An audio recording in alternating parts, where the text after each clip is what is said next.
This is the Relevant Podcast.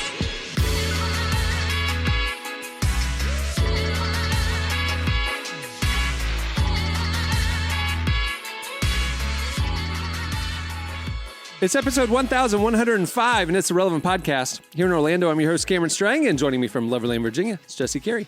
Hello, hello. From Nashville, Tennessee, artist, producer, mogul, Derek Miner. What up, though? Just down the road there, our managing editor, downtown Emily Brown. Hey, y'all.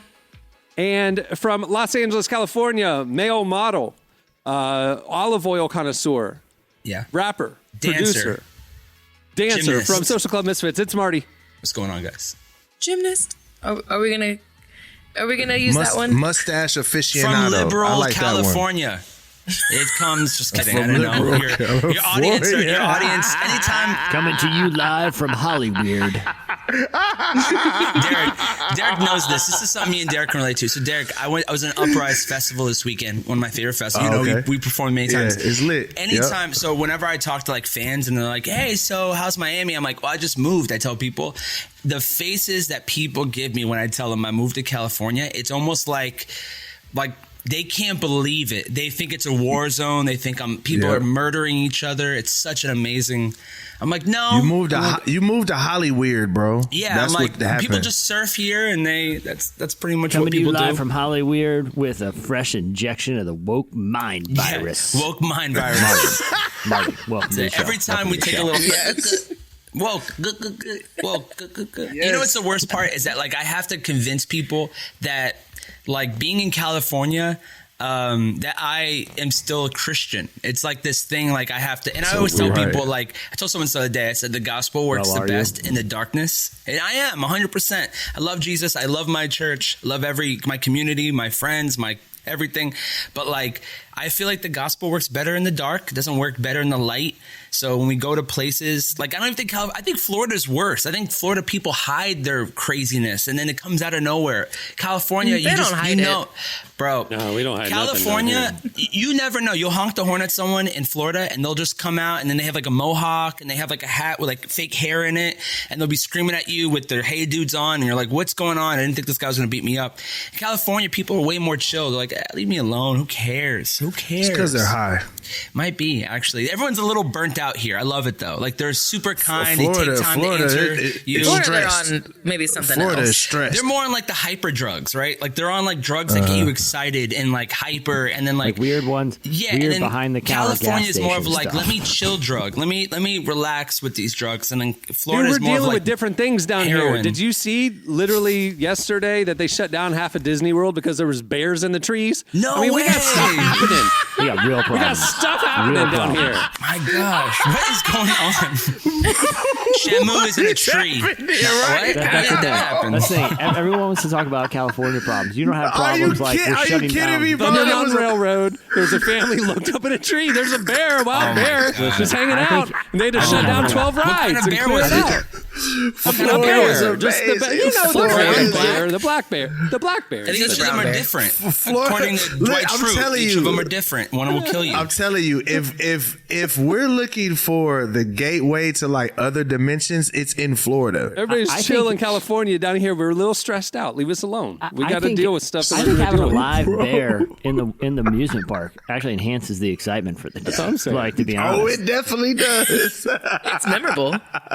Yes, you will never forget that day at Disney World. Ever. Where we lost Timmy to the cocaine bear. All right. We have a The great show in meth store bear for you in today. Florida. Levi Lusko joins us. He's a pastor and author, friend of the show. We also, at the end of the show, Jesse doesn't know this, but you guys have been sending in more Storytime requests. So that's happening at the end of the show. And stay tuned up next. It Slices. Out of sight, out of my mind. I don't know how to be there. I know how it feels to you. Our lexicon is gone when we dance all night. When we dance all night. Our lexicon is gone when we dance all night. You're listening to Vagabond. The song is Lexicon. Today's podcast is brought to you in part by Mercy Ships. Globally, 5 billion people lack access to surgical care. In sub-Saharan Africa, there's only one surgeon for every 200,000 people. Mercy Ships provides free, life-transforming surgeries for people who have little to no access to medical care. They help the blind see, straighten twisted limbs, remove deadly tumors, treat cleft conditions, and so much more. With state-of-the-art hospital ships, they provide safe surgery to children and adults living with treatable conditions, and it's completely free of charge. They do all this work with an all-volunteer crew of professionals who donate their time and talents. Surgeons, stewards, nurses, engineers, and more make the world a better place. Your donation today provides free, safe surgeries to people in desperate need of help. All gifts are matched, so please donate today at mercyships.org/relevant. Okay, it's time for Slices. What do you have, Jesse? All right, this one I think is pretty cool. I'm interested to hear everyone's thoughts on it, but pretty cool. Neuralink, the company owned by Elon Musk, is looking for some volunteers to actually test the new Neuralink technology, which basically what they're looking for is, ultimately what they hope that this technology will achieve from like a medical perspective is to give people with paralysis more ability, more neurological abilities, especially if they suffer like a spinal cord injury. And to be fair, when we first heard about this, he said stuff like, you'll be able to listen to music inside your head. You won't need headphones. And he said other weird things that we were like, we don't want to control our computer screens with our eyes. We just don't want that. We don't want to have an implant, right? But then when you find out the actual business is because what they're working on is giving paralyzed patients the ability to move their limbs again, or blind patients the ability to see, or deaf patients the ability to hear, but rewiring the nerves in the brain and stuff like that. It's like, oh, okay, this is actually trying to help people, not just... And so what they're looking for this first like clinical trial with real humans is individuals who are quadriplegic because of a spinal injury. So basically, people who had an injury that has, basically not allowed them to use their arms and legs, and they're gonna do this brain implant. And the first step is to do a trial to see if they can be given the ability to move a mouse cursor only with their mind. This is obviously it's incremental steps, but the idea is, can you activate part of your brain that just by thought can execute some sort of activity out in the physical real world? Now, obviously, there's a long way to go between moving a mouse cursor with thought and restoring the use of limbs that are suffering paralysis. But I think it's pretty cool. They actually had I don't know if you guys saw some of the tests they did with I think it was a chimpanzee. It was some sort of primate, some sort of monkey, where they had this implant in the monkey's mind, and they had the monkey play the video game Pong, and every time the monkey scored, he would get a treat. So he was incentivized to kind of play the game better and better. So they gave him the joystick, they hooked him up, he had the Neuralink device, and it would play Pong against the computer and got pretty good at it. Now the twist was the joystick they gave the monkey wasn't actually plugged in. The monkey was actually playing the game with his mind. Yeah, that's what we need as a society is monkeys that can control things with their mind. That's great. Yeah, it reminds me of the time we talked about the monkeys that got drunk. Right. Right. Drunken monkeys, scary. Here's what I'm worried about, right? Elon Musk, this is what I think he's going to do. It's going to start here with good intentions. And in a couple years, he's going to upload a Grimes album to everyone's head, and then we're stuck, kind of like the U2 situation, and now we're stuck with an album. Are you a paraplegic and are you a music fan? That's what they're asking now, right? And so now we're gonna have I'm gonna have Taylor Swift's album programmed in my mind without even knowing, and I'm gonna be listening to it while just trying to take a step of faith. Yeah, we're definitely he's gonna sell it. Uncharted territory, but it's definitely starting off with good intentions, but and it's going to twist. That's how it happens. Money gets involved. Elon Musk gets, and now I have to pay for X to be on it. He wants to do that now. Money's going to be. Or now they're hacking my brain. Yeah, they're going to sponsor. They're going to sponsor you with Jiffy Lube commercials and stuff in our brains, bro. I'm telling you. Free. I want to get that. Think about this though. think about this. Only 10 years ago, I used to think my phone was safe. Now people are calling people from they'll use your number to call someone else. Yeah. Like it's like technology is just progressing. Like somebody's Facebook gets hacked every week. So my thing is no matter what kind of technology we do, there's always going to be somebody that exploits it and they're going to turn and like hacking someone's brain or putting technology in someone's brain is just it's terrifying to me. Think about the computer systems that you would think would be most secure. Department of Defense, casinos. They hack them all all right the now, time. MGM is dealing with a massive cyber attack where they're losing $8 million a day right now. crazy. Exactly. Because all MGM casinos and resorts have been cyber attacked. People are locked out in their rooms. All the games won't play. I mean, like you'd think they would be investing in cybersecurity. I don't want stuff in my brain. I'm sorry. I think it's amazing that paralyzed people might be able to get, whatever. But like, there's I hope this demands doesn't too for go the beyond Vegas. that. There's demands. Like, imagine someone hacking your brain, like, hey, we have a demand.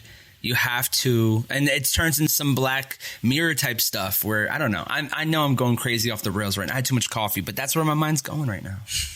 Well, Right. Black Mirror is going to start to happen. You're talking to two people who believe in conspiracies quite readily in Jesse and Derek. So, You guys really are. Oh, What's your? for I sure. don't believe in I love any of a them. great Give me a good one. conspiracy. Please give me a good one. Jesse. Yeah, There it yeah. is. Well, But yours are all sweet and kind. They're not like diabolical like some of my friends who are like. See, I only like Population low control. stakes ones though. Where like Yes. no one's like my favorite is like I don't think we landed on the moon in 1969. Like Oh, stop it. we're fine. okay, hold on, Emily. Hold on, all right. Cameron. All right, hold on. Yeah, go ahead. I want to address this one Opening this because window. I think we absolutely. I had a space scrapbook in fourth Listen, grade. I grew up loving the space program. That's There's so no nerdy. way. I think we absolutely. Oh, that's so Went to dirty. space camp 3 years ago. I mean, come on. Leave my friend alone, Emily. Do not make fun of my friend. I think we absolutely landed on the moon, but I do think the moon landing footage is fake. All right, Sure. Here. I think Because Yeah, I because think the we've real landed footage since wasn't then. ready for primetime No. broadcast, so they had another. But I mean, Standby. they've only. So you think humans have walked on the moon? Yes, I think or no? we've gotten there. I don't think we got there when we said we did, but I think we've gotten there. But, Since. but we only went like 2 other times after that. And it was pretty close succession, right? I think didn't it's have a cap. space scrapbook. I Cameron. think the Apollo missions were pretty Real close problems growing together. up. I didn't get to go to camp. You know, I had But I do. real problems. Just kidding. If you Parents are watch getting divorced. there's- What do you guys have? the- the- Just kidding. Just kidding. the real interesting conspiracy, and you could go watch YouTube breakdowns of this, is that Stanley Kubrick was hired by the U.S. government Oh yes. to fake the moon landing footage because he was the world's best filmmaker at the time, and he used natural effects. And his film, The Shining, is actually his coded confession to taking part in this government plot.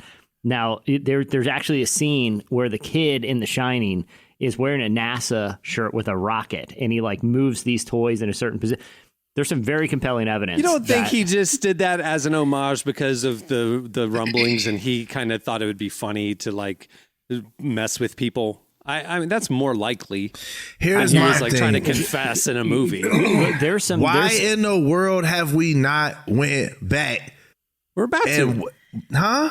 About to. That's what's happening. You right said, now. bro. So think about this. You saying that it's taken us 40 years? We didn't need to get to. the technology. 60. Why didn't we need? Okay, why do so- we need to go back now? So back when it was announced by Kennedy, it's obviously the 60s, incredibly tumultuous decade. It was a way for the government to kind of rally American kind of pride and stuff. This was post-war by a couple 20 years. The Cold War was happening. It Okay. gave us a rallying cry. So they invested crazy and they did it. The problem is after we went a few times, nobody cared anymore, and it was incredibly expensive. We had done all the technological advances that we needed to develop to get there, and it really wasn't adding anything, and it cost so much money. We had a war going on. So We why had didn't we just? or- Why we just- didn't we just shut down NASA then? Since No, nobody but cared? they stopped the rocket program and they started developing the shuttle program, which was meant to have a different goal. It was supposed to take us up all the time with a reusable craft versus a one-off rocket. And so then you could do a space station. You could actually start working on developing the space industry, satellites, and things like that. It just shifted priorities. We didn't need to go back to the moon. We needed to economize space, and that's what happened. We don't need Or- to do a lot of stuff that we do. or Will we do it? whoever or whatever we found up there ask us not to come back, and there was a technology exchange, and we've been reverse engineering. You want to go conspiracies? Let's there get is it. some. Let's get it. Look up music heard from Dark Side of the Moon by NASA astronauts. I'm just throwing it out there. Your version of the internet is blocked by about 17 filters in my house. I couldn't search up half of what you do. It's the darkest of dark ways. Yeah. And then after that, look at Project Fishbowl. I'm sorry, I just can't get over Cameron having like a space scrapbook growing up. Like that's what I keep imagining. The fourth grade. I loved it. I got Neil deGrasse Tyson over here. He's telling us all the facts. I loved it. Derek had real questions, and so did Emily and Jesse. And Cameron's like, "Well, I got it. Listen, Hey guys, she gave us like real good information. See, that's the thing about conspiracy theorists. If somebody knows something, those theories go out the window. Cameron knew. Debunked them. Debunked us. Fact check them. This is how uninformed we all seem to be about the space program. The standard for expertise credibility is one of us had a scrapbook about space at the age of 9. No one listened to anything we're saying. Another conspiracy theory is that that all the scientists, or a lot of scientists from NASA, were German scientists that had. That's not a conspiracy. That's Operation Paperclip. Werner von Braun was a Nazi scientist who we recruited and didn't get the Nuremberg trial because we wanted him to come over and develop the V2 rocket, which got us to the moon. That's history. Annie Jacobson has a great book about that. Jesse, did you also have a space scrapbook? Is this your way of telling us that? He has a conspiracy scrapbook. I do want to clarify. It's everything is written with magazine letters that I cut out, and all the eye holes are poked out all the pictures. Very conspiracy. I do want to clarify. I first heard the conspiracy that we didn't land on the moon when we said we did from my science teacher in high school. Yeah, right. So, well, East Texas doesn't count. No, I was in the Dallas suburbs. That was Dallas. Oh, that's cool. Yeah, that's actually just the Texas public education system. Well, Shout out again, teachers. I wouldn't rely on the Texas. Anyway, all right, Jesse, did you say your slice? Yeah, that was the slice. Neuralink. There you go. All right, what do you got, Derek? All right, so Bernie Sanders is backing. Well, first of all, before we get into that name, the UAW strike is happening right now. This is very near and dear to my heart because my mom worked for General Motors for most of my life growing up. So she was a proud member of the UAW, et cetera, et cetera. And for those of you that don't know, the auto companies got bailed out, in 08, right? Was it 08 when the auto companies got bailed out? And since then, they've had record profits, but the employees have been overworked and underpaid. So they have 4 key points as to why they're striking. One is they need a raise. They're like, we want a 40% raise. And the reason that I think it's 40%, I think the reason I ask for that is like, since 08, we haven't had scheduled raises. So we need a back pay for that in a sense. And then another one is a 4-day work week, which is 32 hours, and Bernie Sanders is backing this 4-day work week. And the reason he's saying that, his whole platform is that that's probably the reason Americans are overworked, and that's the reason why life expectancy in America is declining, which I tend to feel the same way. Think about this. We're the richest country in the world. Like, the rich people I know don't work as much. They get money to work less.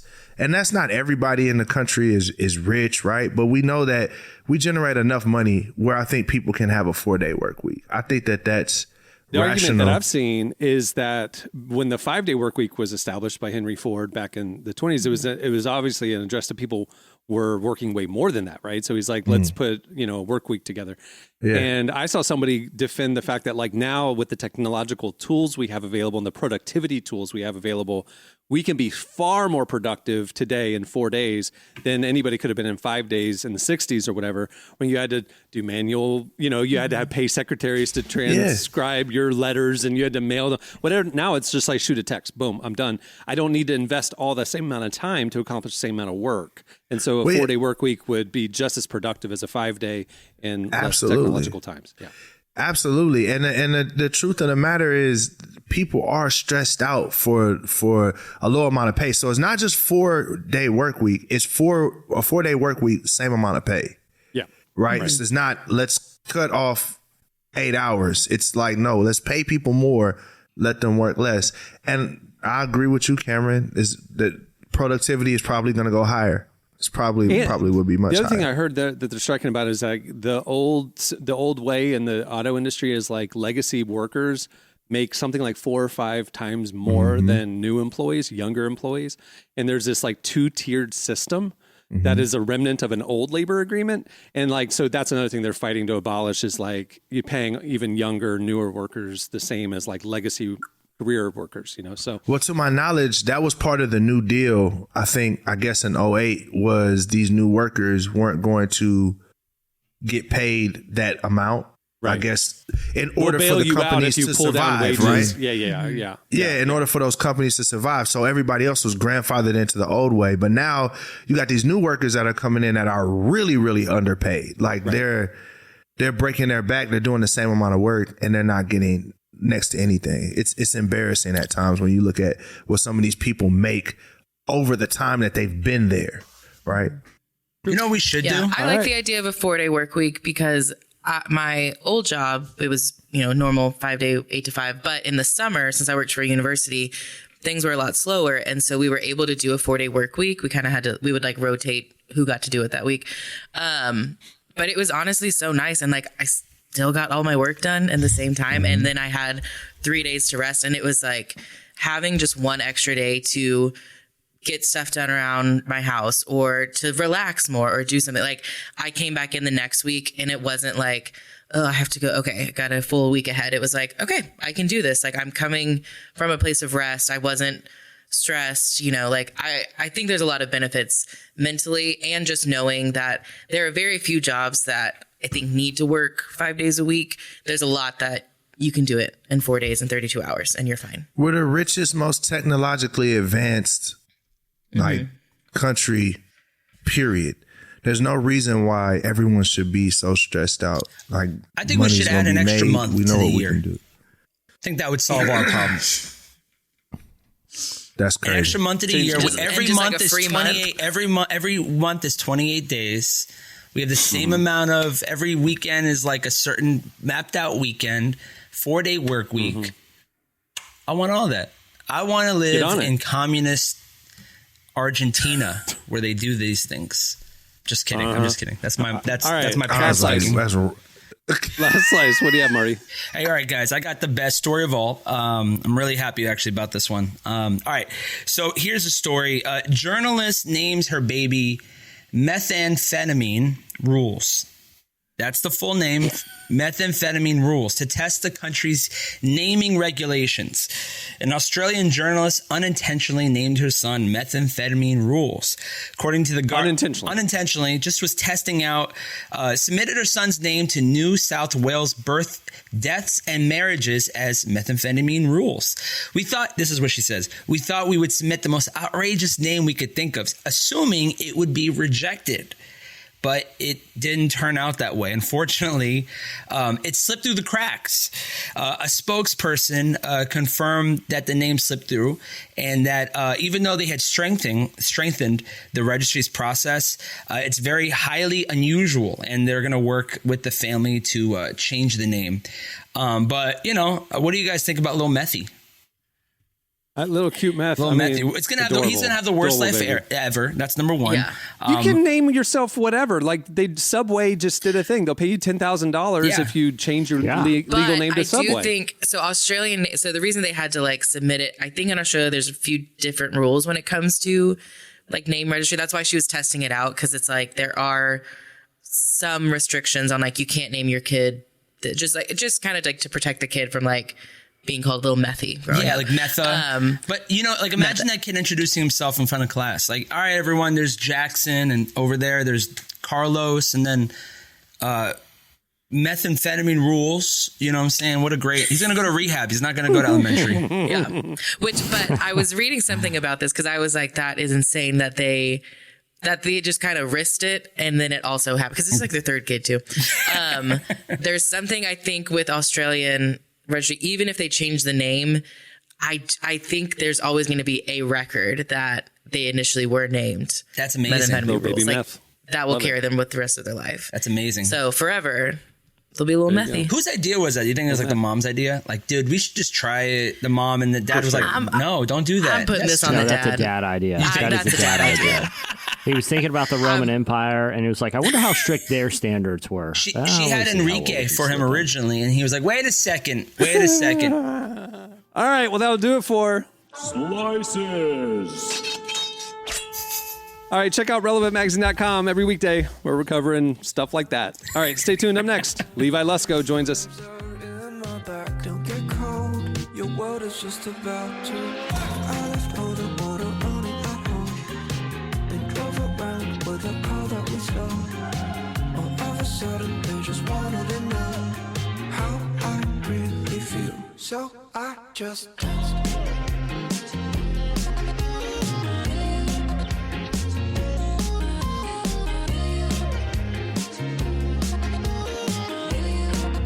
You're listening to DPR Ian. The song is So I Danced. Well, today's show is brought to you in part by the new book, God, the Science, the Evidence. We talk a lot about faith, but how often do we talk about science in the same breath? You might be surprised to discover just how deeply the two actually agree.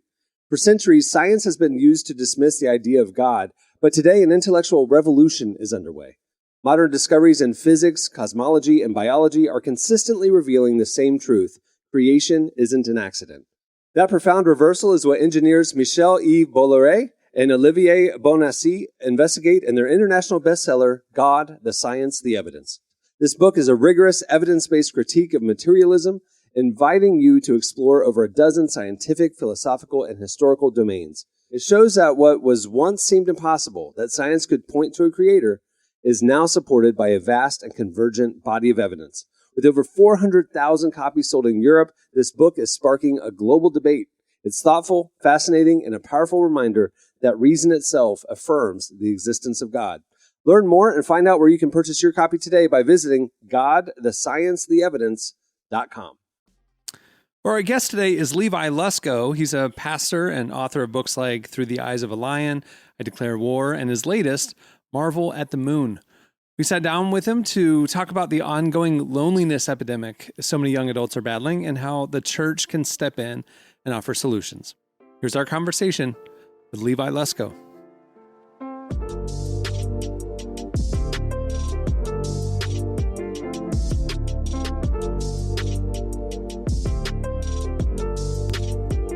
Well, you've got a new children's book out that talks about battling loneliness, but I feel like that's something that also affects adults just as much.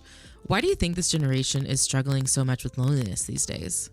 You know, loneliness and anxiety, like you mentioned, is not just a current problem. We have to always remind ourselves to ground ourselves in true history. It's a human problem. It's always been a thing, but it is in our country, in our culture, something that we have the privilege of dealing with more and more because we are capable of being complicit in our own suffering. And we are, in the sense that technology and the modern age has allowed us to build lives where we don't talk to strangers anymore. You know, we used to stand in line at the bank. We used to stand in line at the grocery store. And now we don't even have to have a driver in our Uber in major metropolitan areas. There's autonomous self-driving vehicles that can take you point A to point B without even the banalities of conversation about the weather with a stranger. And you have Instacart that allows you to say, leave the groceries at the door. Don't even ring the doorbell so I can come out of my lair only to snag them quickly. And we shut the garage doors before we get out of our cars. We shifted from being a front yard people to being a backyard people. And then now we wonder why we're miserable when loneliness has been proven to be the same on your body as smoking 15 cigarettes a day or having 6 alcoholic beverages per day. It's bad for your heart, bad for your immune system, bad for your inflammation. It's terrible for you. I mean, in newsflash, in prison, they put you in solitary confinement as a punishment. But somehow we've built a life of ease, convenience, transactions that is lonely. And then we're now all confused why it's so hard when all of our interactions are digital and we don't have the beauty and the power of talking to someone we don't know, so that's probably more than you wanted to know, but some part of why we're alone and why we're lonely.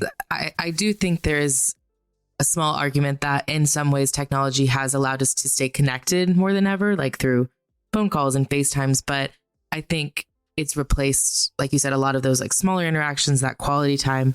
I think it might be really helpful to know, like, how can we like live in our world and not completely reject technology, but make sure we're being healthy with it and balancing it. Very good. We have to let it be a servant and not a master. All right. And easier said than done. Same's true of money. Same's true of fire. I just finished this book about the worst wildfire in American history. 1910, it burnt an area down the size of New Jersey, very large. Enough wood was burned in this fire to keep America full of lumber for 10 years. And it all burnt down in 30 days. September 1st, the fire was put out. 3-state area, Montana, Idaho, Washington. And I had never heard of this fire. I lived in this area for all these years, never knew about it. The Maui wildfire prompted me to look into it more. And so fire is great because it helps us drive cars, internal combustion, heat our homes, all the pleasure of a bonfire. But it's a bad master. It's a great servant. So loneliness and technology, it's going to be the dance of us enjoying the beauty of an Uber, because that's amazing. But then also at the same time, not letting it be our master. So one thing that helps is like when I sit on an airplane, it's easy from the moment you get on to the moment you get off. You wear your AirPods till you get on, then you transition to your Bose, and instead like talking. Like I had this most wonderful conversation with a woman on a plane the other day. Her husband died of COVID in 2021. They had been together since they were 14, but because she had COVID too, they couldn't even be in the same room while he died. So they FaceTimed to say goodbye. I mean, I'm like bawling on this plane talking to this lovely woman. It turns out her son is a keyboard player in the band Journey. Like I got off this plane and I called my wife. I'm like, I'm a fan of Judy, this woman I just met. And I could have shielded myself from that whole conversation with technology. But when we actually just talk to someone and get in their world, it was we got to have the greatest talk. And I encouraged her to write this Storyworth thing down where she can write a book basically about her life experiences, give it to her kids. Cause she was like, I feel like I have these stories that no one wants to listen to, but my kids one day will want them. So anyhow, I think all I'm just trying to say is if we just take our headphones off every once in a while and open ourselves up to what we think is an annoyance, it's actually going to be so good medication for us just to talk to people. I do think a lot of people, particularly in my generation, I want to be careful with this. They use the excuse of social anxiety as a reason to not be that person to initiate a conversation or to put themselves out there. And I'm just curious, like what are practical ways that we can maybe get over that social anxiety or push through that? Gabrielle Reese, the volleyball player, was interviewed recently, and she said, just go first. Go first. Smile. Look up from your phone. Say hello. Take the bullet of going first. And once you do, you'll find almost always a relief that they were waiting for that too, but they were afraid as well. We're all afraid. We're all anxious about talking to strangers. We're all preconditioned to be on our feeds if we do have to stand in line at the post office. But I think when you just put the phone in the back pocket and just go first, how's that going? Or how's that coffee? Or, I don't know. I think when someone's got to fall on the sword, and once you do, it's almost this beautiful surge of like, oh, wow, you're noticing me. You're seeing me. You're carrying me. And what's crazy about it is you walk away from that experience always more blessed by giving than had you just focused on receiving. So I heard someone say once, look for lonely people. I think if you kind of become a person who walks into an environment and just instead of thinking about yourself, just goes, I wonder who's lonely in this room. Who can I befriend? Who can I just chat with? Who can I make laugh? Who can I make smile? We all love the flight attendant or the person, the hostess or host at the restaurant who just looks like they're enjoying life and not dreading it. And if you can kind of be that and just be a source of joy, try and channel your inner Bob Goff, walking into things. Because I'm the same way. I'm an introvert. I give me a long book and a big cup of coffee and I'm happy, but I always walk away somewhat blessed if I just take a second and talk to someone. I think a lot of people too, they maybe recognize they're lonely and they maybe hear like, I just need to put myself out there, but they don't even know where does that start. So like what's like a good first step for someone who wants to like push back on loneliness? Well, I mean, I'm a pastor, so you're going to hear me say something that's going to feel self-serving, but I think the church is one of the best places in the world to meet lots of different people from lots of different backgrounds and areas of life. And sadly, you know, there's a very famous book by Robert Putnam, Bowling Alone, that really exposed the breakdown of not only churches, but also in our culture, institutions that were traditionally good vehicles for meeting strangers have gone away. Bridge clubs, sewing clubs, bowling leagues, all those things are going the way of the dodo bird. And I think we have in the church one of the last remaining, you know, outside of pickleball, you know, which is kind of everyone in the secular media is kind of heralding as the panacea for all male loneliness, specifically because men do struggle worse than women statistically at having close friends and maintaining them specifically through their 30s. But I think when you do something like join a small group or, you know, and if you're like, oh, I'm not a church person, well, then go to a bingo night at a bar. You know, I think if you go to an environment where you're going to kind of have to interact with people, I think you're not going to regret that. You know, these digital caves, binge watching, you know, The Bear, as good as that show is, because we have these tools that now are kind of like the Midas touch, and turns out turning everything to gold is hard to eat anything, you know? Yeah, I think that totally makes sense. You know, before we wrap up, I just would love to know, do you have anything you want to say to someone who's struggling with loneliness? Get outside yourself, do the mess, sign up for a church small group, get into a bingo night, serve a team. My wife's first small group she was 14 and she was in a small group with all these 70-year-old women. It was the only one left that had spaces. And she's like, oh, dang it. This is, you know, but she says that was what she needed. She didn't need more time with 14-year-olds.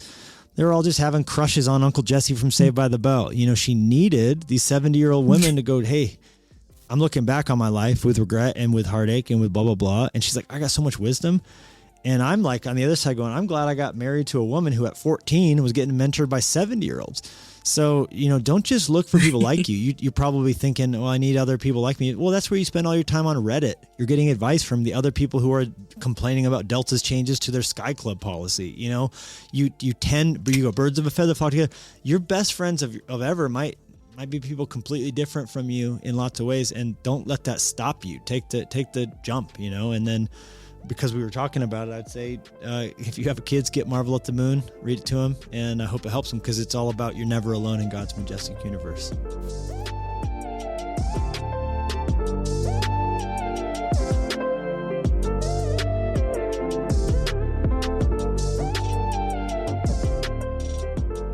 That was Levi Lusko. Make sure to check out his new book, Marvel at the Moon. All right, stay tuned. Up next, it's Storytime with Uncle Jesse.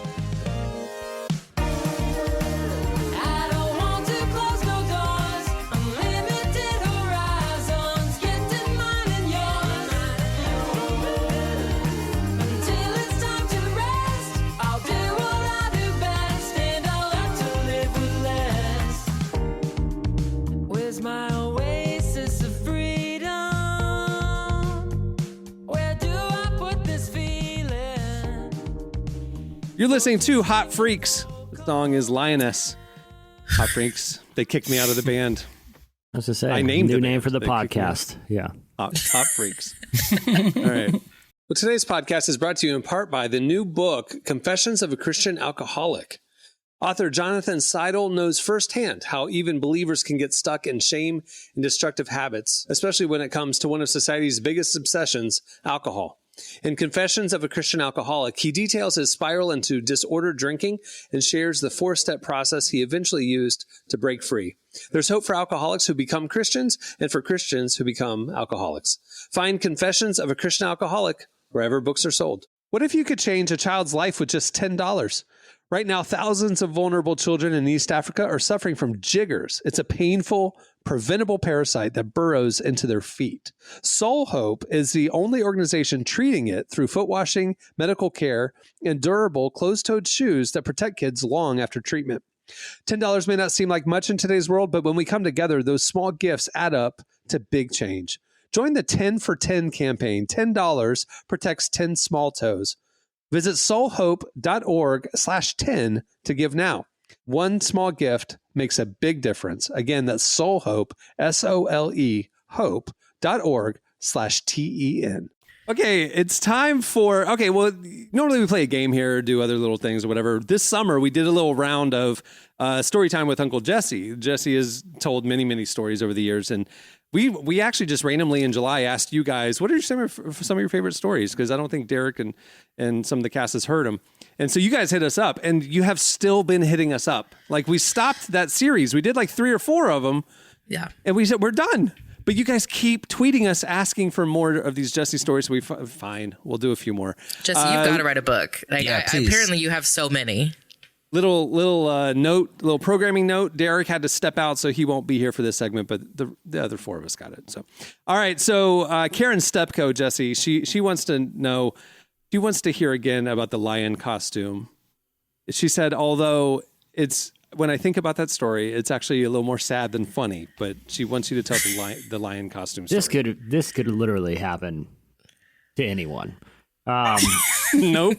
It was elementary school, and for some reason, I was under the impression that the big elementary school party,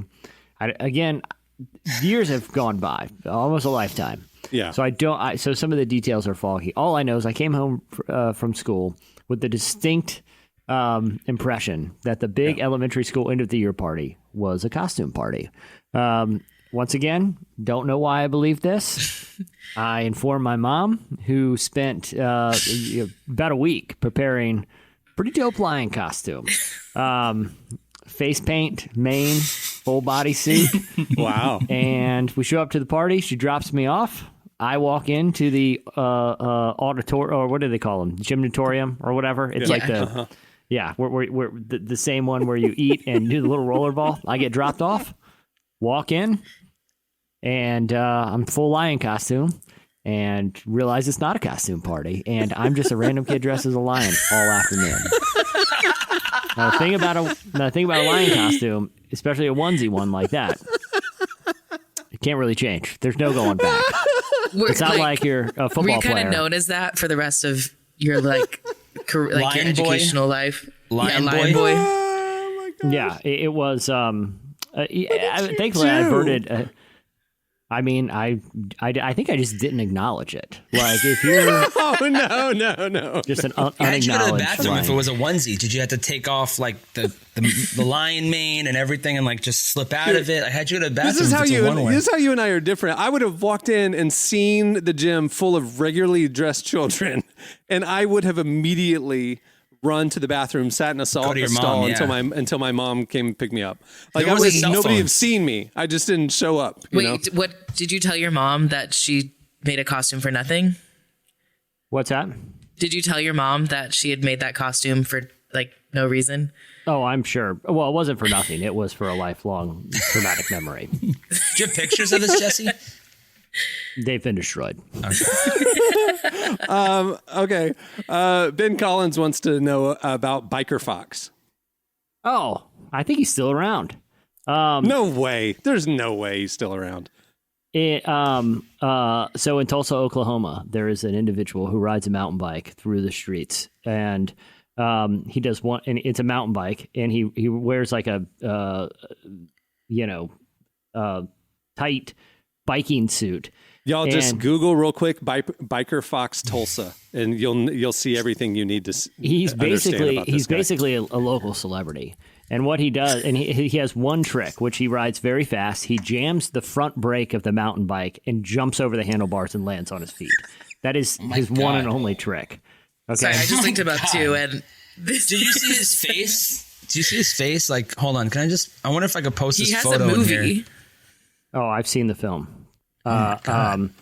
And he does it in the middle of intersections. He stops traffic and does it to get attention. And I had a college radio station at the time, and we did our first. You didn't have a station; you had a show. A show on the college radio station, And we were able to contact him and had him as a guest on our radio show. It was one of the most intense and awkward 2 hours of my life. And shortly thereafter, he wouldn't leave. Shortly thereafter, the school canceled the show. But Wait, what happened in those 2 hours? A lot. You didn't of get the joke, questions. right? What joke? Exactly. Like, you guys brought him on ironically. He came on thinking you guys think he's awesome. And like, there's nothing worse than that, you know? Yeah. We had John lion Tesh costume. We had John Tesh years ago. We had John Tesh on this show for the full episode, for the full hour of John Tesh. The great thing about John Tesh is John Tesh gets the joke of John Tesh. Nickelback does not get the joke of Nickelback. Biker Fox does not get the joke of Biker Fox. So it's very unfortunate. You know who he looks like? Do you regret bringing him on since you got your show canceled? No, I regret nothing. And that's what I told the station manager. That's not the only reason why you got your show I did canceled. prank It's because you were calls on crank the calling air. famous names in the phone book on the air. We called Larry Bird and asked him a lot of Celtics questions. Just a man in Tulsa. named That's amazing. Among the celebrities. Like, there was a Thomas Cruise that lived in. And so we advertised that we were having Larry Bird and Tom Cruise on. And we just called That's these incredible. people. That's And journalism. we weren't lying. How did people react? Like, most of the time, how did they react? Did they like hang up immediately, or did they try to play along? Well, it was a slow process. We were able to bait them into the we told them we were calling for a radio station, had some questions for them, and then over the course they understood and then hung up angrily. But listen, we're trying to spice it up a little. I mean, that's half of our cover stories is just calling famous people who don't want to be bothered. Yeah. That guy, that biker, you know who he looks like? He reminds me of like the dad from That 70s Show. If you don't know what he looks like that guy, skinnier. With a mullet. With longer mullet hair. That's exactly what he looked like. Yeah. He looks like that That guy, if he lived in Florida. He looks more like the RoboCop villain version, not That 70s Show dad version. Like, he looks more of like scarier, like Haunted Past, like Alanis Morissette with the Haunted Past, tattered Jesse, future. did you have him do any of his stunts like in the studio or something? Like, what did you talk to this man about? Fitness, his life, his outfit. How did you end up like this? His kind of a philosophy. thing? Yeah. His traumatic brain injury. No, I'm joking. That's messed up. Well, there's more where that came from. Unfortunately, we have to cut things a little short. I had one or two more. I might bring them up at another show. So, well, before we wrap things up, I want to thank Levi Lusko for joining us today. Make sure to check out his latest book, Marvel at the Moon. It's available now. Also, head over to relevantmagazine.com. Every weekday, we're covering the intersection of faith, culture, and everything in between. We're publishing the latest stuff that's happening. We have great think pieces and features each day. And of course, you can check out our magazine content there as well for free. Also, check out Relevant Plus. It's the best way to experience our content. All the info is right there at the site. Plans start as low as $250 a month, and you get ad-free, unlimited content on relevantmagazine.com. You get the ad-free version of this podcast, exclusive subscriber podcast, and more. Like I said, all the info is right there on the Relevant Plus tab at relevantmagazine.com. Okay, on that note, we'll wrap it. I'm Cameron Strang. I'm Jesse Carey. I'm Emily Brown. It's Marty. For Derek, we'll see you guys on Friday. Have a great week, everyone.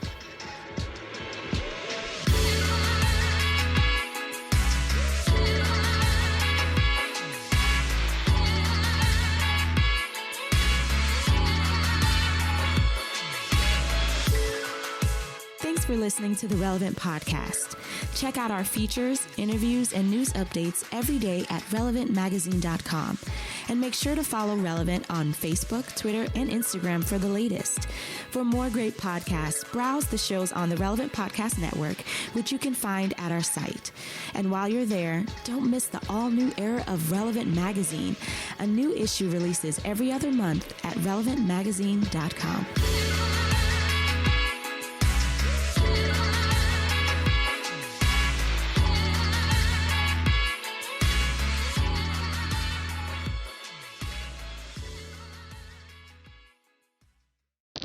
I regret nothing. Relevant Podcast Network. Trading at Schwab is now powered by Ameritrade, bringing you an expanding library of education with even more ways to sharpen your trading skills. Access new online courses, insightful webcasts, articles, engaging videos, and more, all curated just for traders. Plus, guided learning paths with content designed to fit your unique interests. No sifting to find exactly what you need, so you can spend your time learning to trade brilliantly. Learn more at schwab.com/trading.